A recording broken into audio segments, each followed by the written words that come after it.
Friends, তোমরা সকলে কেমন আছো? আশা করি খুব ভালো আছো। আমিও খুব ভালো আছি আলহামদুলিল্লাহ। চলো আজকে তোমাদের সঙ্গে আমার ননদ সাদা চাউমিন রান্না করে দেখাবে। ননদের বাড়ি এসেছিলাম, তাই আমার ননদ বলল ভাবি তোমার জন্য এটা তৈরি করি। তো চলো কিভাবে তৈরি করছে পুরো রেসিপিটা তোমাদের সঙ্গে শেয়ার করছি।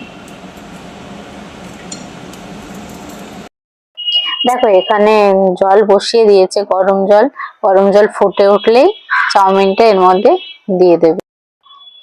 চাউমিন এখানে দিয়ে দিয়েছে আর 3 থেকে 4 মিনিট হাই ফ্লেমে এটাকে ভালোভাবে ফুটিয়ে নেবে।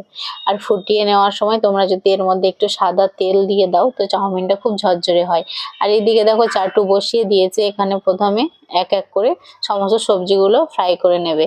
তার মধ্যে পড়ে গেল আলু, বিনস, গাজর, ফুলকপি, পেঁয়াজ কলি, সমস্ত কিছু সবজিগুলো দিয়ে এর মধ্যে লবণ দিয়ে দিলে এবার ভালো করে দেখো ভেজে নিচ্ছে। 3 থেকে 4 মিনিটের মধ্যে চাউমিন সেদ্ধ হয়ে গেছে। এবার চাউমিনটা জল ছড়িয়ে নেবে।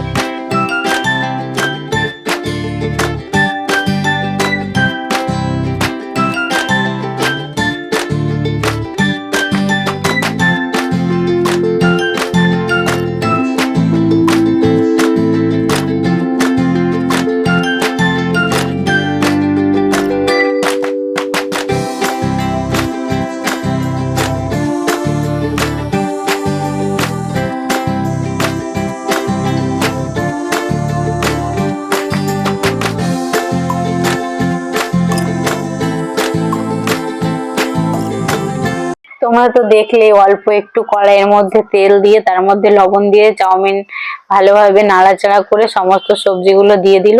এবার এখন যেটা করবে, এখানে দেখো অল্প একটু তেল দিয়ে বাদাম ভেজে নিচ্ছে। বাদাম ভেজে দিতেও পারো, খুব টেস্টি হয় খেতে। আমি খেলাম, দুর্দান্ত হয়েছিল। তোমরা এইভাবে সাদা চাউমিন বানিয়ে দেখো, অসাধারণ হবে খেতে। আর কোনো সস এখানে অ্যাড করা হয়নি, কোনো রকমই সস দেয়নি। আর এই যে এখানে ডিমটা ভুজি করে নিচ্ছে, এই ডিম ভুজিটাও চাউমিনের মধ্যেই দিয়ে দেবে। তো এখানে ভুজি হয়ে যাচ্ছে, এবার ভুজি হয়ে গেলে দিয়ে দেবে। আর দারুণ হয়েছিল খেতে। তোমরা অবশ্যই অবশ্যই ঝটপট অফিসের টিফিন, বাড়িতে কোনো গেস্ট আসলে বা বাচ্চারা যদি বায়না করে সস ছাড়া, এইভাবে বাচ্চাদেরও চাউমিন বানিয়ে দিতে পারো। দুর্দান্ত স্বাদ হবে খেতে। তো অবশ্যই তোমরা একবার ট্রাই করো। আর এই ভিডিওটা কেমন লেগেছে তোমরা অবশ্যই কমেন্ট করে জানাবে। আর আমার ননদ এইভাবে চাউমিনটা বানিয়ে তোমাদের সঙ্গে রেসিপিটা শেয়ার করলো। তার জন্য প্লিজ তোমরা আমার চ্যানেলটি সাবস্ক্রাইব করবে, লাইক কমেন্ট শেয়ার অবশ্যই করবে। তোমরা সকলে ভালো থেকো, সুস্থ থেকো।